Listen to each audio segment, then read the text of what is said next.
2 days after my mother's funeral, my husband handed me divorce papers, and he was still smiling. My name is Shanice Harrison, and I'm about to tell you how the man I loved for 10 years showed me his true face on the worst day of my life. It all began 2 days after we buried my mother. Just 2 days. To understand how I ended up at that moment, you need to understand our marriage. When I was 17, my father died, and my mother, Gloria Patterson, became my entire world. The woman who raised me alone after my father passed, who worked 2 jobs, sometimes 3, to make sure I never felt the lack of what we didn't have, who put me through college on a secretary's salary and sheer grit, who stood beside me on my wedding day, held my hand, and smiled, even though there was something in her eyes that told me she still had doubts about Derek. I should have listened to that look, but I was 23 and in love, and Derek was charming, handsome, and said all the things a young woman wants to hear. I convinced myself we were happy, that we were building something solid together. The first time I noticed Derek changing was about 5 years into our marriage, though at the time I didn't recognize it as a change. Just stress, ambition, just normal married life. He started talking about money differently than before, tinged with resentment instead of hope. "Your mom should have bought more houses when prices were cheap," he would say as we drove past neighborhoods we couldn't afford. "By now, she could have owned a fortune." "Teaching doesn't pay," he complained every time I came home from my job at the elementary school, tired but fulfilled. "You're wasting your time with those kids when you could be doing something that actually creates wealth." "We deserve more than this," he kept repeating. More than our modest home, our reliable cars, our comfortable but not extravagant life. I thought he was just stressed from his sales job, from commission-based income that rose and fell with orders. I thought if I loved him more, supported him more, things would settle down. But they didn't get better. The obsession with money only grew worse, especially after my mother was diagnosed 3 months before she died. "Your mom must have savings," he said when I told him about the cancer. Not, "How is she?" or "What does she need?" I moved into my mother's house to take care of her, and Derek complained about it constantly. "You're neglecting me," he said over the phone every time I called to check in. "You're choosing her over our marriage." As if caring for the woman who was dying, the woman who gave birth to me, were a choice between her and him, instead of an act of love and basic duty. Looking back now, I can see how carefully he staged everything, making sure all our friends knew how hard he had it, how much he was sacrificing, how supportive he was despite being under such pressure. It was all performance. It was all calculation. On the morning my mother died, I was holding her hand, whispering that I loved her, watching her take her final breath, weak and then gone. My best friend Tiana was there too, along with Pastor Evans from our church.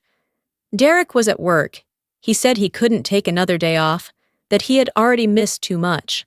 The funeral was beautiful in the way funerals for someone truly loved tend to be. The church was packed. The choir sang hymns my mother adored, and one by one, people stood up to share stories about the kindness, wisdom, and quiet generosity of Gloria Patterson. I cried through the entire service while Derek sat beside me, visibly uncomfortable, checking his phone whenever he thought no one was watching.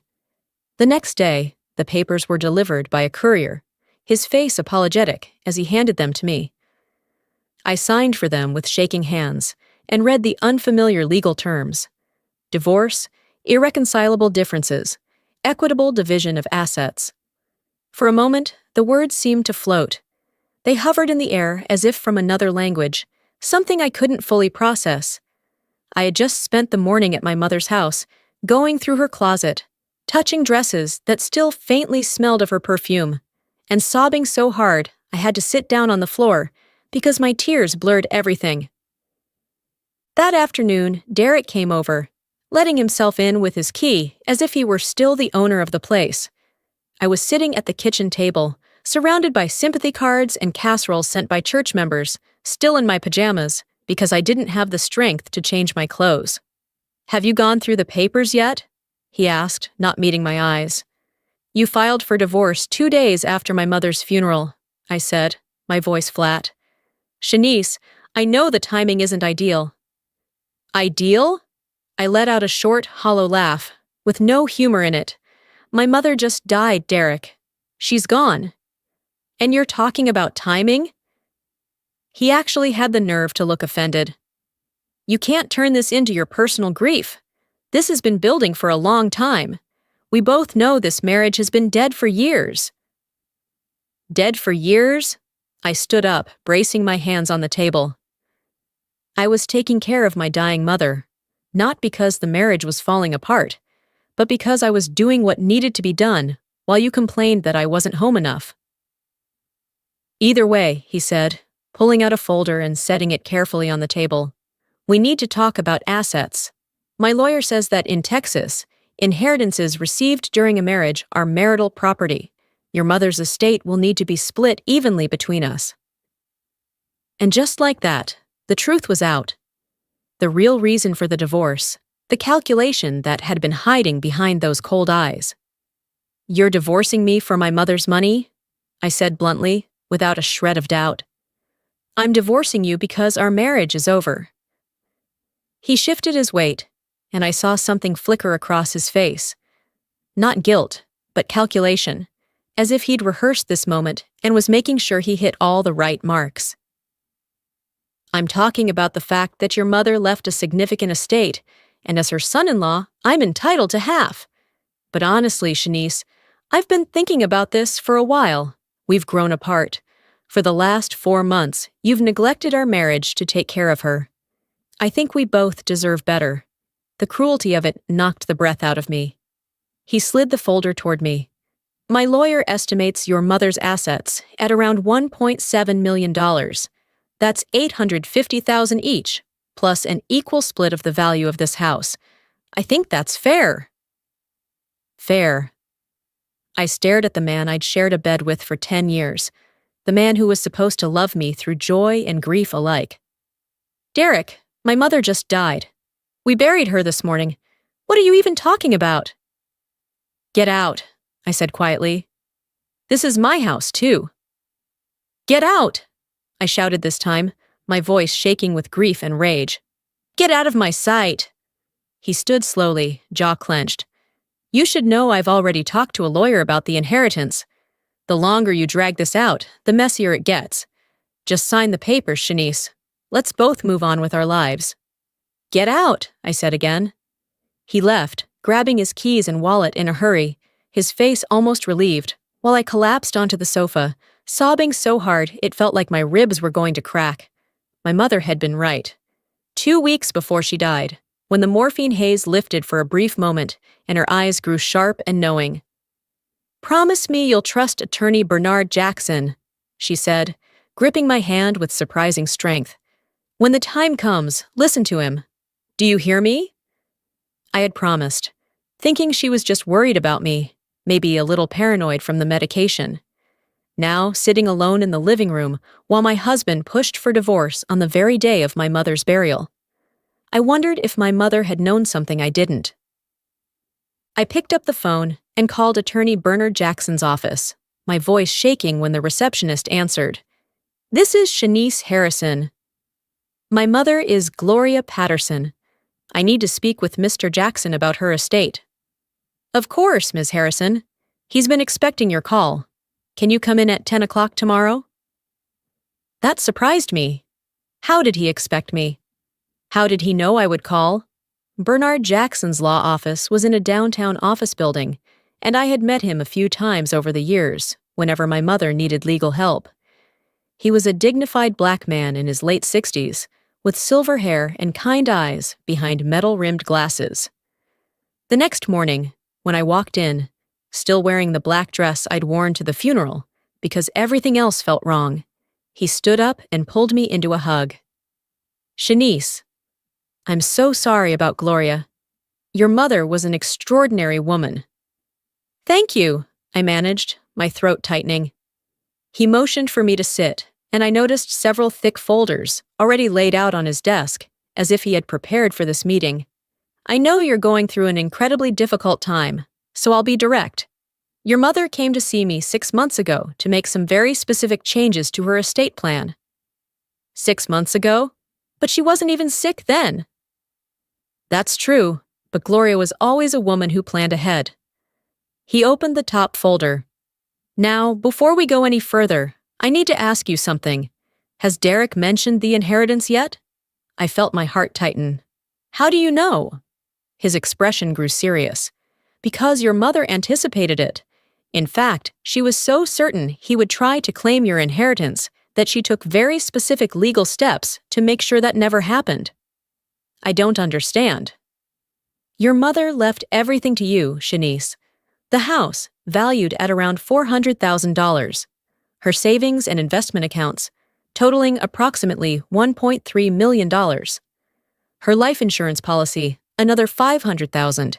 The total estimated value of the estate is about $1.73 million. The number stunned me. I knew my mother was careful with money, always lived modestly, and invested wisely, but I had no idea she had accumulated that much. "But Derek said it's marital property," I whispered. "He said we have to split it." Attorney Jackson's smile told me he knew something Derek didn't. "That is exactly what your mother anticipated. But 6 months ago, she established something called an Inheritance Protection Trust. Every dollar she left you is held in that trust, and under its specific terms, those assets belong to you and only you. They can never be considered marital property. They are fully protected from any divorce proceedings." I sucked in a breath. My mother knew. My mother knew he would do this.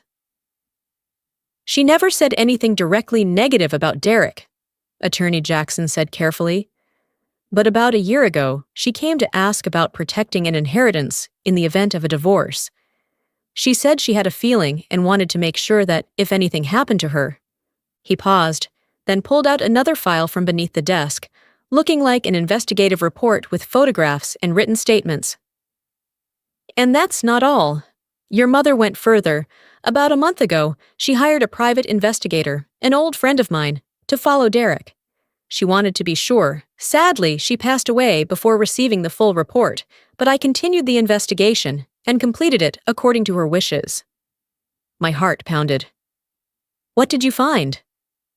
Attorney Jackson slid the file toward me, his voice low. "Derek had been planning the divorce for at least 4 months, coinciding with the time your mother was diagnosed with cancer.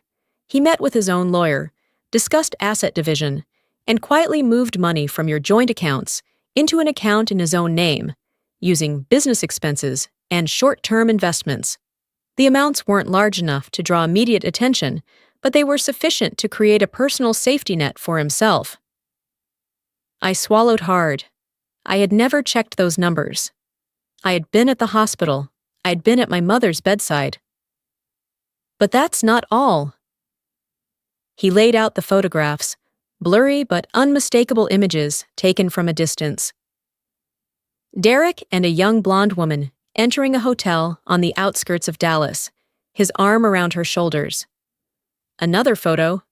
They were at an obstetrics clinic, her hand resting on her belly, Derek smiling beside her. The dates on the photos matched the weeks I was with my mother. His mistress's name is Lauren Kelly, a coworker from his sales company. They've been seeing each other for at least 6 months, and from what the investigator gathered, she's pregnant, about 3 months along. Derek even promised her a new life after he handled the inheritance. I stared at the photos, tears spilling uncontrollably. Not just greed, but betrayal. Building another family while I was fighting my mother's death. Everything made sense now. The late-night calls, the irritation when I stayed with my mother, the complaints that I was neglecting him. It was all a cover for this betrayal. My tears poured down. So he can't touch my mother's assets? Not a single cent? Not a penny. This trust is rock solid. I personally made sure of that. He pulled out another document from the file. There's one more thing. Your mother left you a letter. She asked me to give it to you after I explained the trust. He handed me an envelope with my name written in my mother's familiar handwriting. My fingers trembled as I opened it. My dear Shanice, if you are reading these words, then I'm gone, and I suspect Derek has shown his true face. My love, I am so sorry you had to learn this way, but I noticed the change in him many years ago. The way he looked at money, talked about wealth, seemed more interested in what someone could provide than in who they were. I never said anything because I hoped I was wrong, hoped he would prove me wrong, hoped love would make him better. Over the past year, I devoted all my time to making sure every dollar I earned would be for you and you alone. Not to control you from the other side, but to give you freedom. Freedom to leave if you need to. Freedom to start over if you want to. Freedom to build the life you deserve. The money in that trust is yours. Use it wisely. And my love, you are strong, you are smart, and you deserve to be truly loved. Stand firm. I am always with you. All my love, Mom. I couldn't stop crying. Attorney Jackson quietly handed me tissues and gave me time to compose myself. There's one more thing, he said gently. She even set aside $50,000 specifically to cover legal fees if needed. If Derek filed for divorce within a year of her passing, she thought of everything. I looked up at him through my tears. What do I do now? Now? He leaned back in his chair. Now we let Derek think he's winning. Let him believe you'll split everything evenly. And when he's comfortable, when he's completely certain he's about to walk away with nearly $1 million, that's when we show him exactly what Gloria Patterson did to protect her daughter. For the first time since my mother died, I felt something other than overwhelming pain. I felt hope, and deep inside, I felt the first stirrings of something else. Justice. The next 2 weeks were among the hardest periods of my life. I had to pretend with Derek, had to let him believe his plan was working while I documented every conversation, every demand, every manipulative move. Attorney Jackson had been clear. Let him show his true face. Let him fully reveal his intentions. We'll need evidence for the judge. Derek moved back into the house, into the living room, he said, just until everything was settled. Every day he asked about the inheritance, when the probate process would be finished, and how soon we could get the money. My lawyer says we should sell your mother's house immediately, he declared one evening. Liquidate it so we can split it properly. My mother's house, the house where I grew up, where she took her last breath. And he wanted to sell it as if it were just another asset on a spreadsheet. My best friend, Tiana, came by almost every day. She could see what was happening, and it made her furious. Girl, I don't know how you're staying so calm, she said one afternoon, as we sat in my mother's kitchen, sorting through her things. If it were me, I'd have killed him. I'm not calm, I'm just waiting. For what? I wanted to tell her about his betrayal, about the trust, about my mother's plan, but Attorney Jackson advised keeping it quiet. Just wait for the right moment. What I didn't tell her was that I was documenting everything. Derek's demands. The way he calculated how much each of us would get. The way he started treating the house as if it already belonged to him, making decisions without consulting me, talking about his share of everything, continuing to betray the marriage while blaming its collapse on me. The final confrontation took place at the settlement meeting. Derek and his expensive divorce attorney sat across from us in Attorney Jackson's conference room, both looking confident and pleased with themselves. Let's discuss the division of assets, Derek's lawyer began. My client has documentation showing that Mrs. Harrison's mother's estate is valued at approximately $1.7 million. Since this inheritance was received during the marriage, we are requesting an equal division. Stop right there, Attorney Jackson interrupted. He slid a document across the table. This is the Inheritance Protection Trust established by Gloria Patterson 6 months before her death. All assets she left to her daughter are held in this trust, and it explicitly excludes any spousal claims. I watched Derek's face as his lawyer read the document, saw the confidence drain away and be replaced by shock. "This can't be legal," Derek stammered. "We're married." "It is completely legal," Attorney Jackson said calmly. Mrs. Patterson also left a video recording explaining her intentions. "Would you like to see it?" He turned the laptop so all of us could see the screen. My mother's face appeared, thinner than I remembered, but with eyes that were sharp and resolute. "If you're watching this, then Derek has done exactly what I feared." I want to state clearly that my daughter, Shanice, devoted herself to caring for me, while my son-in-law visited only about once a month. She gave up everything to be by my side. This inheritance belongs entirely to her, built through love and sacrifice. The video ended. The room was silent. "You scheming—" Derek stood up, his face twisted with rage. "Sit down, Mr. Harrison," his lawyer snapped. He looked at Attorney Jackson. "We need time to review." "Take all the time you need. This trust is ironclad. Your client has no legal claim to it whatsoever." After that day, I barely spoke to Derek anymore. Not because I was angry, but because I was too tired to argue.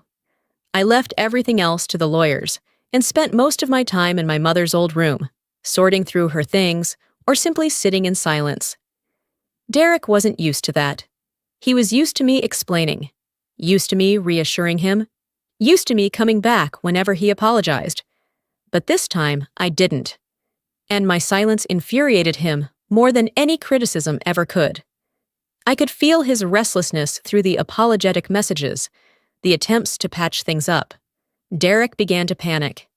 He was used to a Shanice who was vulnerable, easy to persuade, easy to reduce to tears and pleas. Now, I was like a wall of ice. I knew he was afraid. And when a manipulator feels control slipping away, he will try to take it back, at any cost. A few days later, his retaliation came. I woke up one morning to dozens of messages from friends and church members. When I opened Facebook, I saw that Derek had written a long post portraying himself as the victim. "I need to share my truth. My wife has emotionally abused me for years, controlled our finances, and isolated me from friends and family. Now, after her mother passed away and left a large inheritance, she's trying to completely cut me out of her life. I supported her throughout her mother's illness, and this is how she repays me. I'm not asking for sympathy, just understanding that every story has two sides." The comments were divided, with some people supporting Derek and others questioning me. Strangers called me greedy, heartless, money-hungry, within my own marriage, and even when it came to inheriting from my own mother. I called Attorney Jackson immediately, my hands shaking with anger and hurt. "He's lying about me online. People believe him." "Do nothing," he said firmly. "Don't respond. Don't engage. This is manipulation, Shanice. He's controlling the narrative, but social media doesn't matter in court. The truth matters. The evidence matters. And we have all the evidence we need." 3 days later, I came home from school and found my front door wide open. I stood on the porch, my heart pounding, and called 911 with trembling hands. The police found my house completely trashed. The sofa cushions were slashed, dishes shattered, clothes in the closet ripped to pieces. On the refrigerator, the words, "greedy bitch," were spray painted in red. On my bedroom mirror, "You'll pay for this." Worse than that, my mother's pearl necklace, the one she wore on her wedding day, the one she promised to give me, had been smashed into pieces across the floor. I couldn't stay there. Tiana took me to her house, and I called Attorney Jackson from her living room. He vandalized my house. He smashed my mother's pearls. He spray-painted threats. "Did you call the police?" "Yes. They made a report. They're looking for him." "Good. Shanice, I know this sounds terrible, but this actually helps our case. Derek just showed everyone exactly who he is. No judge will see this and still have any doubts about his character." The police found Derek at his brother's house and arrested him on charges of unlawful entry, vandalism, and making terroristic threats. His bail hearing was scheduled for the following day. I attended with Attorney Jackson. When they led Derek into the courtroom in an orange jail uniform and handcuffs, he actually had the nerve to smile at me, as if we were still husband and wife, as if he hadn't broken into my home and destroyed the irreplaceable things my mother left behind. When it was my turn to speak, I stood up, my voice steady. Your Honor, I was married to this man for 10 years. I loved him. I trusted him. But he cheated on me. 2 days after my mother's funeral, he filed for divorce. When he realized he would not receive the inheritance he believed he was entitled to, he showed me who he really was. He posted lies about me online. He broke into my home and destroyed everything. He smashed my late mother's jewelry. Things that can never be replaced. I looked directly at Derek. He wanted me to be afraid. But what he didn't understand is that my mother prepared me for this. She saw through him years ago and made sure I would be protected.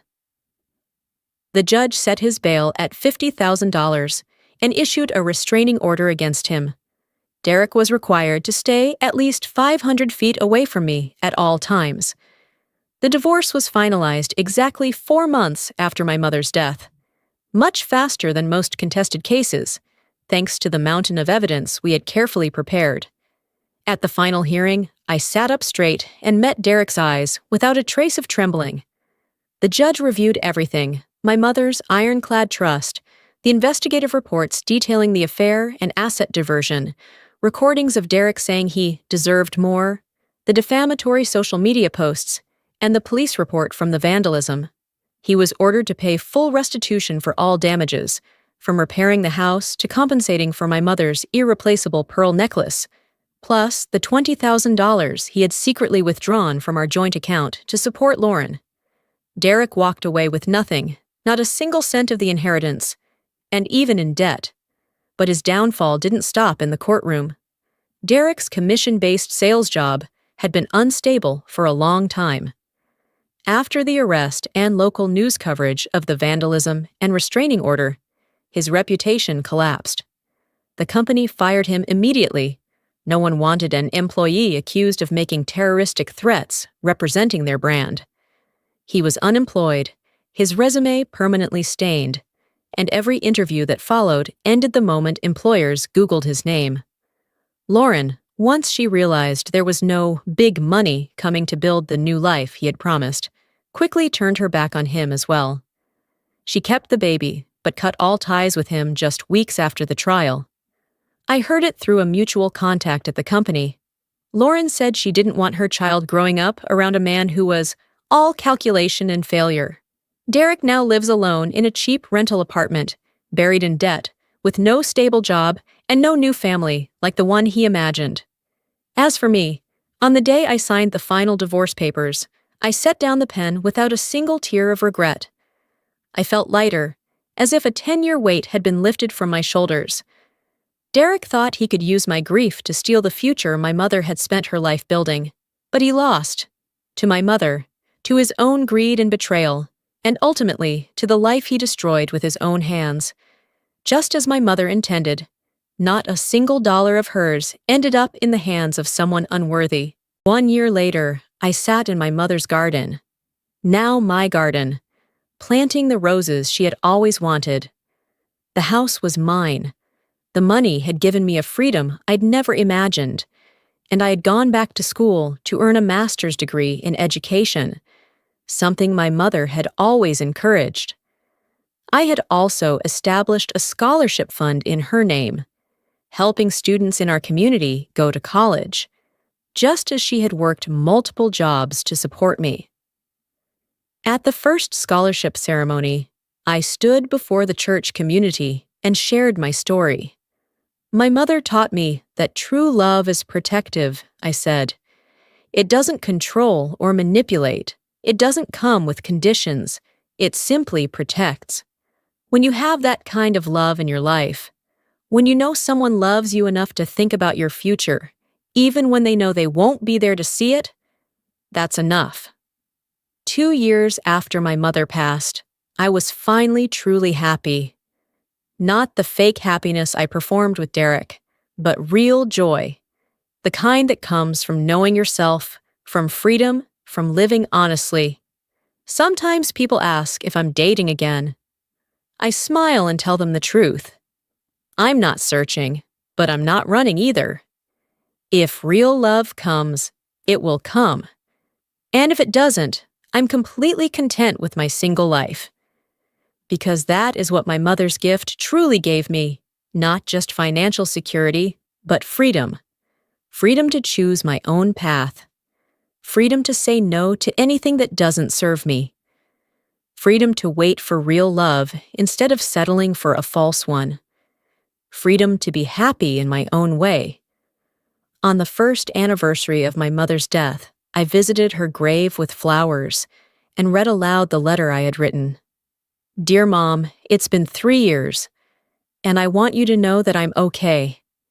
Actually, I'm not just okay. I'm more than okay. I'm truly happy. I continued through tears. Thank you for everything you sacrificed. Thank you for loving me enough to see the dangers I couldn't. Thank you for protecting me one last time. I'm living, truly living, just as you told me to. I sat by her grave as the sun set, feeling her presence, her love, and her pride. For the first time since she passed, I felt completely at peace. Because my mother gave me the greatest gift a parent can give: wisdom, protection, freedom, and unconditional love that transcends death. Derek thought he'd hit the jackpot when my mother died.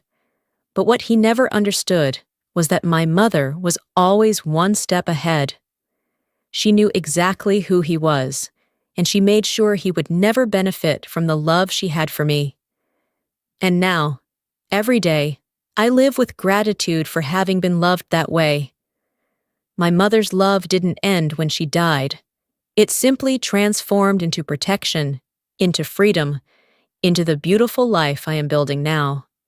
Some people might say what my mother did was too harsh, but those people have never loved someone enough to protect them from their own blind spots, never cared enough to plan for dangers their loved one couldn't yet see. My mother did, and because of her, I am free. I am strong, I am happy. And finally, I am home.